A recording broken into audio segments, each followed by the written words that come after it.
Olá, sejam bem-vindos ao nosso podcast Psique Isso.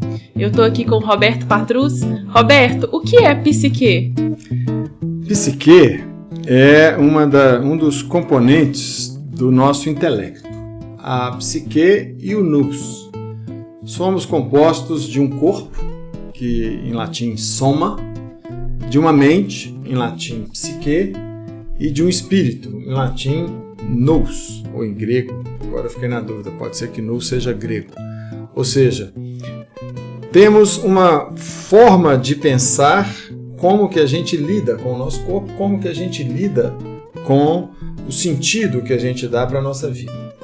Então a psique representa essa parte do intelecto, ou seja, corpo é a parte somática e intelecto é a parte mais abstrata, que representa o nosso pensamento, representa a nossa alma, vamos dizer assim, né? Se nós temos corpo e alma, a psique é a alma. E qual é a origem dessa palavra? A palavra psique, do grego, ela vem do verbo psikain, que significa soprar, respirar. Soprar e respirar são sinônimos, né? Você sopra quando você expira. Então, a psique é o sopro, né? É o hálito da nossa alma.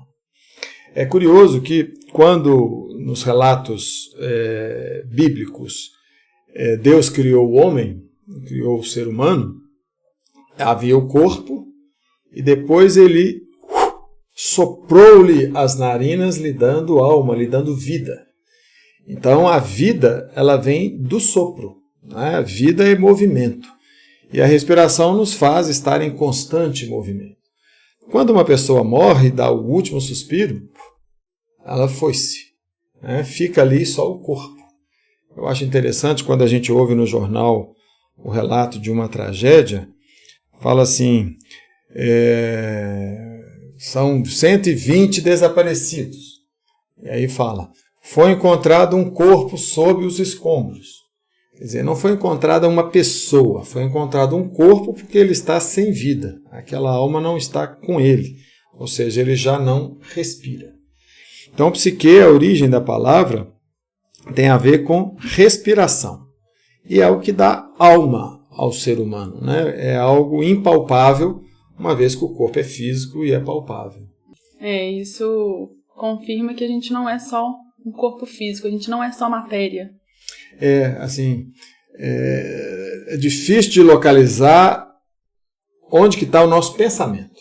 A gente sabe que ela vem do cérebro, o pensamento vem do cérebro, a consciência vem do cérebro, mas ele é essa parte abstrata, né? Assim, que é intelectual. Assim. Por isso o ar representa um pouco essa coisa não concreta, não palpável. Uhum. Então, psiquismo, respiração e alma têm uma relação. Uma relação total, não só etimológica, como total. Por exemplo, você sabia que a palavra angústia, na sua origem etimológica, significa sufoco? A angústia é, literalmente, falta de ar. O sufoco é a dificuldade de respirar. Quando a criança nasce, ela respira pela primeira vez. Então ela nasce angustiada porque ela tem que mandar o ar para os alvéolos pulmonares que praticamente rasga, né, os seus pulmões, os seus alvéolos. E a angústia é essa dor no peito, é essa sensação do afogado, de sentir que está faltando ar. Ora, se psique tem a ver com soprar, e se os romanos, né, os gregos, traduziram psique do grego como ânima, que é justamente o que dá movimento, né? Um desenho animado é um desenho que tem movimento. Um desenho inanimado é um desenho que não se move. Um objeto inanimado é uma pedra, ela não se move. Um ser animado é um animal, um ser vivo. Então, a angústia é a dificuldade de respiração. Então nós podemos dizer que a angústia é a doença da alma, que é o ponto de partida e o objeto de tratamento do psiquismo. Quer dizer, como ter um psiquismo que não se aflija diante da angústia de existir, de ter, de respirar. E se você aprende a respirar, eu diria que você aprende a se acalmar. Do mesmo jeito que a angústia dificulta a respiração, quando uma pessoa respira de forma leve, é porque ela está plena, ela está tranquila. Então, eu ouso dizer que a respiração é um exercício da alma. Igual a gente faz um exercício físico para fortalecer o corpo, a gente aprender a respirar é fazer um exercício para a alma. E isso não sou eu que estou falando, né? Toda a tradição das meditações e das yogas de 5.000 anos antes de Cristo na Ásia já mostravam o poder da respiração. Há um mestre yogi que ele dizia o seguinte: a mente controla o corpo e a respiração controla a mente. Então, psique, respiração e alma têm uma ligação íntima entre si, né? Você ter uma psique que serve de ponte entre o que você pensa e o que você faz te ajuda enormemente para que você se integre, né? E viva a vida sem conflitos, viva a vida satisfeito. Que legal, porque eu vejo que a meditação, o mindfulness, deu um boom recentemente. Antigamente as pessoas não falavam muito sobre, né? O problema desse boom é que o que nos faz humanos é a nossa capacidade de pensar e se auto-observar. Um cachorro não sabe que ele é um cachorro. Nós sabemos que nós somos humanos. Essa é a nossa grande diferença. Quando estamos alienados de nós mesmos, nós não estamos humanos. Tá? Quando eu exercito mindfulness, ou seja, a auto-observação, eu tenho muito mais chances de ser livre. Qual que é o grande problema? Por que não adianta fazer yoga ao invés de fazer psicoterapia e se conhecer? Porque você pode ter a auto-observação e não saber o que fazer. Ou seja, esse espectador de si mesmo precisa estar bem informado para ser aquele que te guia, o seu próprio guru ou o seu próprio psicoterapeuta. Então, eu estou em conflito se eu devo me impor perante um grupo que está zoando de mim, se eu devo fingir bobeira e não perceber que eles estão zoando, se eu devo arrumar uma forma de ir embora brevemente, ou se eu fico bravo, eu estou em dúvida, mas eu estou me observando. Quem vai definir a minha conduta? Eu posso ter uma conduta pensada e ela ser péssima. Então, é importante que esse espectador, que é um requisito da mente sadia, esteja bem informado. Então, eu diria assim que o mindfulness ou a auto-observação, as práticas de yoga e de meditação são extremamente úteis e esse boom é muito bem-vindo, mas é uma condição necessária para a pessoa ser dona de si mesma. Mas eu diria com tranquilidade que não é suficiente, porque a pessoa precisa saber o que fazer e para isso ela precisa estar bem informada. É uma prática terapêutica, mas não é psicoterapêutica. É uma prática terapêutica. Vamos dizer assim, que ela também é psicoterapêutica porque você está lidando com a mente, né? Com a sua atenção. Mas ela é parcial, ela não vai dar a você autoconhecimento. Vamos dizer que ela é um pré-requisito do autoconhecimento, mas o fato de eu me ver não necessariamente quer dizer que isso vai permitir que eu seja feliz, ou seja, que eu tenha sucesso nas minhas condutas. Você já deu um exemplo aí de uma psique dividida. Você consegue nos dar outro? Qual é o exemplo que eu dei? Eu dei exemplo? Da psique dividida? É do grupo aí, de o jovem quando ele se depara, ele não sabe se ele vai embora. Exatamente. Quando eu tenho conflito do que fazer, a minha psique não está integrada. Então, todo conflito mostra que a minha psique está dividida. Então, por exemplo, eu tenho muita raiva de depender do trânsito, mas eu preciso do trânsito. Então, minha psique está dividida. Toda vez que eu dirijo, eu estou nervoso, porque está... Então, isso significa que eu não estou em paz com o fato de eu depender dos outros carros e depender das ruas estreitas e depender de uma agência aqui de trânsito que não sabe sincronizar um sinal, né, de não ter uma fiscalização que impede um estacionamento errado. Então, se eu tenho uma raiva, essa psique, a minha psique, o meu pensamento, não me deixa tranquilo. E isso mostra que eu não estou em paz. Uma psique dividida, então, é não estar em paz. É uma psique desalinhada com o que eu quero, o que eu penso. Desalinhada com o que você quer e o que você pensa, e com a realidade. Ou seja, o que é uma psique? Vamos responder pelo contrário, né? O que é uma psique integrada? É uma mente que tem unidade de pensamento.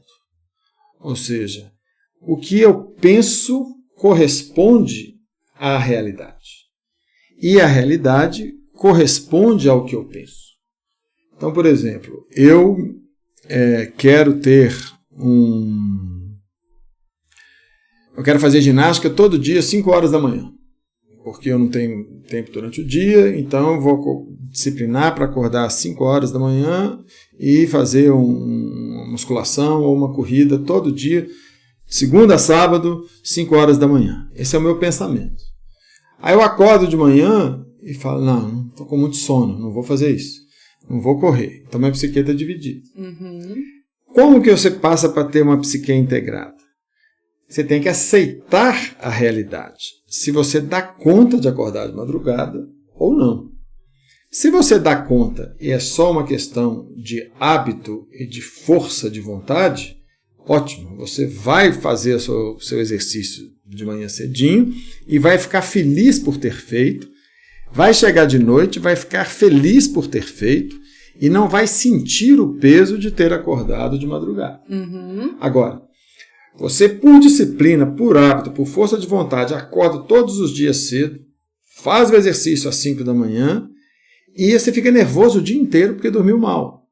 Ou seja, há um desalinhamento entre o seu desejo e o quanto que o seu corpo aguenta. Continua uma psique dividida. Então, a psique integrada eu sei o tanto que o meu corpo aguenta para eu fazer exercícios. Que é o autoconhecimento. E aí eu vou dizer, não, eu não tenho competência para acordar às 5 da manhã. O meu metabolismo funciona se eu durmo um pouco mais. Ou eu tenho competência para fazer o exercício 5 horas da manhã, eu consigo, porém eu tenho que dormir mais cedo. O fato é que eu não consigo tirar 2 horas do meu sono e isso ser impune. Eu preciso saber o quanto que meu organismo precisa do repouso, o quanto que eu preciso do exercício, ou me adequar à realidade e abrir um espaço durante o dia, para que eu não precise abrir mão do meu sono. Você vê que não tem uma receita para uma psique integrada, né? As pessoas vão preferir fazer de manhã, outras de noite, outras vão ter muita tranquilidade de que não querem fazer essa atividade de uma forma habitual, vão saber dos riscos e vão se organizar. Então, uma psique integrada é uma psique que está una entre o que faz e o que pensa. Isso não é uma conquista definitiva. Que a gente muda. E a realidade também. Então, eu posso querer fazer ginástica e estar fazendo, mas se eu tenho um neném pequeno, muda a minha rotina, porque eu não vou dormir mais até 5 horas. Eu vou acordar às 2, às 3, às 4, e aí eu tenho que pensar em mudar a minha forma de conceber. E pode ser também que a realidade mude de tal maneira que você tem que se adaptar. Uma prova disso foi a pandemia. A gente teve que se adaptar ao trabalho virtual, se adaptar à incerteza com muito mais premência do que antes. Então, as pessoas que eram contra o uso das mídias e até videoconferências, hoje já tem uma tolerância maior porque a realidade mostrou que funciona. Não precisa de eu ir daqui para São Paulo fazer uma reunião e voltar, sendo que eu posso fazer essa reunião por videoconferência. E a gente pode falar então que esse é o trabalho da vida, né? Manter a psique integrada. É o trabalho da vida. E ele não para. Você usou a palavra certa. É trabalho constante. Mas é a forma, é o caminho para a pessoa ser feliz, para ela estar integrada com a vida. Um dos equívocos de uma mente dividida é a ilusão de que ela vai não ter trabalho. Quando uma pessoa procura a psicoterapia, ela está em conflito, ela está tendo a mente dela está dividida, tem alguma coisa que do dia dela, da vida dela, que não está em conformidade com o que ela deseja. Ou tem algum desejo que ela tem que não está em conformidade com a realidade, talvez ela tenha que mudar a realidade, como uma mudança de emprego, de relacionamento. É sempre uma desarmonia, um desequilíbrio. É sempre uma desarmonia que é o motor para buscar o equilíbrio. Então, isso é bom porque nos faz pensar. Né? Faz tomar providências. Faz tomar providências. E o autoconhecimento é o caminho para que a pessoa tome uma decisão sensata. Agora, quando ela procura o trabalho psicoterapêutico para se alinhar, ela vai tentar descobrir onde que está a dificuldade, se é no pensamento, se é na realidade ou se é nos dois. Legal. Então, viver sem conflito é possível. Não só é possível, como a gente não deve confundir conflito. A gente aprende no curso, né? Você é estudante de psicologia, está terminando seu curso. A gente aprende que a vida é conflito, que o conflito é o motor das nossas descobertas. A gente deve distinguir o conflito da falta de informação. Então, por exemplo, você está na dúvida se você compra uma sala para você ter o seu consultório ou se você aluga. Isso não é um conflito. Isso é falta de informação, porque você tem que saber o preço, você tem que saber o investimento que você vai fazer, o retorno que você terá, o tempo que você vai usar essa sala para ver se ela vale a pena comprar ou vale a pena alugar ou sublocar. Então, você vai buscar informações. Enquanto você não tem a informação, você está em dúvida. E a dúvida é constante, porque o tempo todo a gente tem que tomar decisões. Então, não saber tomar decisão não necessariamente é um conflito. É assim, eu ainda não sei se eu vou tomar uma decisão A ou B, porque ainda me faltam informações. Quando eu recolho todas as informações e estou psiquicamente preparado para bancar as decisões, ou seja, eu já assumi a minha vida e sou responsável pela minha vida, aí eu posso tomar a decisão. Agora, eu não sei porque eu estou namorando porque eu gostaria de estar solteiro.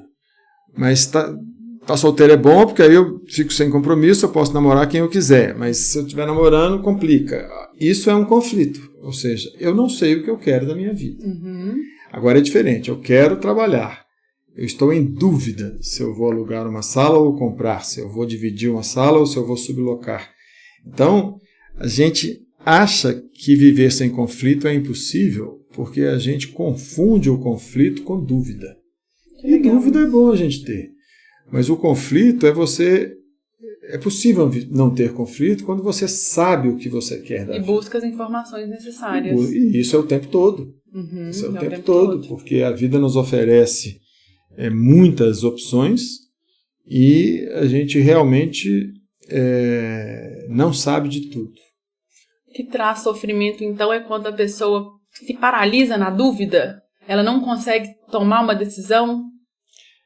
Não, você pode ter dúvida e não ter sofrimento. Assim, eu não sei se eu vou fazer uma viagem nas minhas férias ou não. Isso pode ser gostoso, eu pesquisar para onde que eu vou viajar, o orçamento, a licença do trabalho, se vai estar compatível, isso pode ser feito sem sofrimento. Então, o sofrimento, ele decorre da ignorância. Nós nascemos completamente ignorantes de tudo. Gnose significa conhecimento. O I é o prefixo de negação, é não conhecimento. A gente nasce e não sabe nada da vida. Educar uma criança e um adolescente é prepará-lo para que ele seja um ser de conhecimento, que ele entenda como que ele funciona, e isso não nos é ensinado. a não ser um trabalho psicoterapêutico. As escolas ensinam como que o mundo funciona, mas não ensinam como que a gente funciona e como que eu funciono diferente de você. Porque o ser humano, a gente até estuda o corpo humano, o nosso sistema digestivo, o nosso sistema muscular, esquelético, a fotossíntese das árvores, mas a gente não aprende quem somos nós na escola. A formação nossa ela é deficiente do ponto de vista de formação. A gente é informado. Mas não somos formados. Não somos formados. A gente não tem compreensão do que nós somos. Por exemplo, a gente não sabe o nosso diagnóstico. O diagnóstico de personalidade ele é essencial para eu entender o meu temperamento e o meu caráter, que é até um tema específico que a gente vai conversar adiante. De um episódio mais para frente.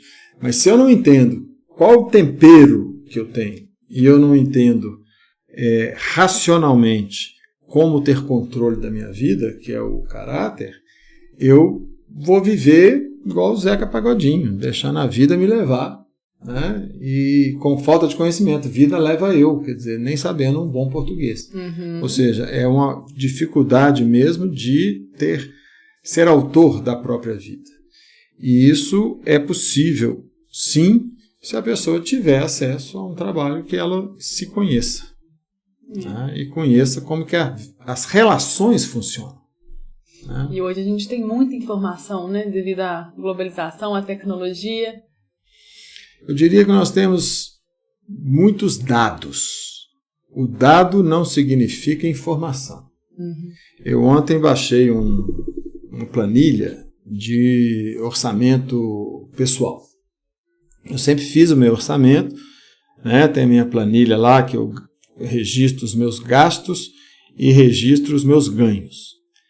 Eu tenho os dados do que eu ganho e do que eu gasto. Mas eu não tenho a informação do que eu ganho e do que eu gasto, porque eu não gero relatórios. Eu não gero gráficos, tabelas para saber para onde que o meu dinheiro está indo. Se eu for lá, eu sei, eu gastei X com formação, gastei Y com restaurante, gastei Z com a manutenção do meu consultório. Mas isso é dado. Eu transformar um dado em informação é eu dizer: o meu gasto com o transporte está caro. Por quê? Porque o meu carro é um empate de capital que deixa de render X se eu deixasse esse dinheiro no banco e eu andasse de Uber. Tem que ser feita uma análise sobre esse dado. Senão ele é somente um dado. E o que a gente recebe na internet são informações processadas pelo outro que para nós chega como dado. O uso que eu vou fazer desses dados precisa estar organizado. E eu preciso analisar isso que eu recebo para que vire uma informação sobre o assunto que eu estiver estudando. Tá? Isso é curioso, né? Assim, há conteúdo para todos os gostos. Mas nem sempre o conteúdo ele vai nos dar condições de pensar o que queremos. Principalmente se ele vier para o cérebro. Essa é outra magia da psicologia. O psicólogo é aquele que sabe preparar o terreno para que a outra pessoa aprenda. Porque senão você daria um livro e a pessoa aprenderia tudo sobre ela. Uhum. Você precisa de criar um impacto afetivo, um impacto na emoção para que a pessoa pense aquilo e aprenda. Toda aprendizagem definitiva, ela depende de uma mobilização afetiva. Quando você tem uma informação ou lê um livro, a tendência é você esquecer se ela não mobilizar a sua afetividade. Quando mobiliza a afetividade, você não esquece. Tá? Então, a didática e o trabalho psicoterapêutico exigem essa capacidade de mobilização afetiva para que a pessoa repense as informações que ela tem na vida. Umas corretas, outras não corretas, e faça essa análise, essa psicoanálise do seu comportamento. E assim ela se torna a própria filósofa da sua vida. Não só se torna a própria filósofa, mas se torna a própria teóloga, se torna a própria cientista, se torna a própria amante, quer dizer, se faz sujeito da própria vida. Legal.